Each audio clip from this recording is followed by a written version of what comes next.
Your experience in Game 7s, and can you take us back to your time in Binghamton and that path that may have involved one or two of those? Well, I've only had one Game 7 in my pro career, and that was, coincidentally, it was against Andrew Campbell, who I'm playing with, obviously, tonight. I'm lucky to be on the winning side of that. We obviously went to overtime again in that series to win it all, but it's pretty exciting. Game 7s they're a whole different beast in itself, and they're really exciting. And regardless of what happens tonight, everyone's going to remember it. The ice has been tilted down here for you guys. What can change here tonight? Is a Game 7 render things at least differently, where it might be a flip of the coin given how close the series has been? Well, like I just said, Game 7s are completely different, and I know during this series it's been a tale of who has the home ice advantage, but I think in a Game 7 there really isn't much advantage because both teams they're tired. They've been playing a lot of hockey in the last couple of weeks, and so it's essentially just who plays the best. And I think that's cliched in a way, but ultimately that's what happens when you get to a certain point in Game 7, when you're basically you're kind of just so focused in and you just kind of play.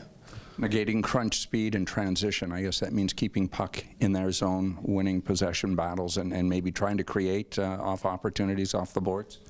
Well, I think all that comes from stopping their speed. They have they're built a lot like us. They have a lot of speed, a lot of skill up front, and they move the puck well. And I think in the games that we've won, we've shown that if we slow that down, that really helps.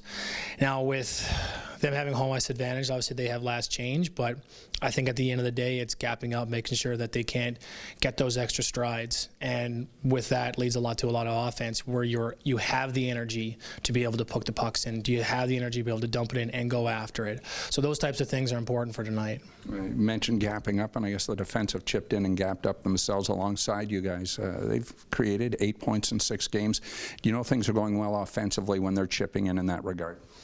Yeah, but I don't think that's a sign of just this series. They've been doing that all year, and that's a part of our system. So I think it works well in our system, and that's why we've had success this year.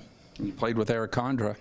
He's a leader. He's a competitor. Take me back 6 years ago, that championship team, and what you might expect from him here tonight.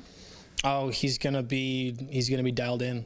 I know exactly the type of person he is, and I know what type of player he is. And even in that game, in Game 7, I think he assisted or scored. I think maybe the tying goal, which was I think maybe a minute and a half left in the game. So, he's gonna bring it, and he's definitely gonna play well. But so is everyone else, including myself, and it's gonna be a fun time.